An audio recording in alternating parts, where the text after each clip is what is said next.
आपण पाहत आहात SM मराठी न्यूज। लोकशाहीच्या रक्षणासाठी सदैव कटिबद्ध असलेले एक रोखठोक व लढाऊ news channel SM Marathi news. जिथे अन्याय तिथे आम्ही। नांदणी येथील या मठाची 1300 वर्षाची आख्यायिका आहे। 1300 वर्ष हे गाव फेमस असलेला नांदणी मठ आहे आणि तो जैन परंपरेच्या अनुसार मुंगीला देखील न्याय द्यायची भूमिका ह्या जैन परंपरेत आहे। तिथं नांदणी मठ आहे।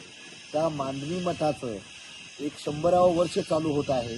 शांतिगिरी महाराज इथं प्रथम मुनी होऊन गेले।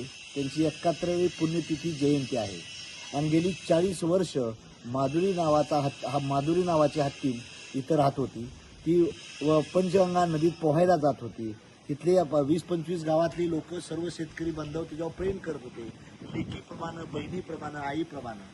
तर गेल्या 1 वर्षापूर्वी तिथून माधुरी हत्तीनेला वनतारामध्ये नेण्यात आलं। तर कोर्टाच्या निकालानं, हायकोर्टाचा निकाल, सुप्रीम कोर्टाचा निकाल, माधुरीला पुन्हा त्या गावात आणलं पाहिजे नांदणी मठात।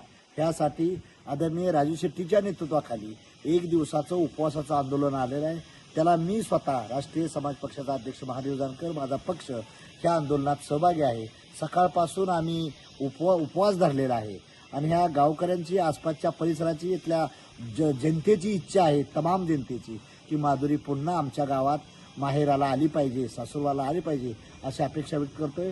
मी वनताराच्या ग्रुपला देखील त्यांनीच त्या माध्यमातून त्यांनी येऊन हे वनताराच्या लोकांनीच माधुरी कशी राहते त्यासाठी बांधण्यासाठी मेडिकल, फर्स्ट एड, फार्मसी, नंतर आपलं मेडिकल सर्व जाणं खाणं व्यवस्थित कसं बांधलेलं आहे। तर त्यांना माझी हाय पॉवर कमिटीला विनंती आहे की forest department of centre, forest department of the Maharashtra government आणि ती कमिटीच्या ज्या 3 सदस्य बॉडी आहे त्या कमिटीनं येऊन लवकरात लवकर त्यांचा अहवाल देऊन ह्या माधुरी 13 सप्टेंबरच्या अगोदर नांदणीला यावी हीच राज्य आणि केंद्र सरकारला नम्रतेचं आव्हान करतोय मी। आपण मंडळींनी जनतेच्या भावनेशी खेळू नये हे नम्र आवाहन करतो आणि माधुरीला आमच्या पुन्हा गावात आणचाल अशी अपेक्षा व्यक्त करतो। जय हिंद, जय महाराष्ट्र।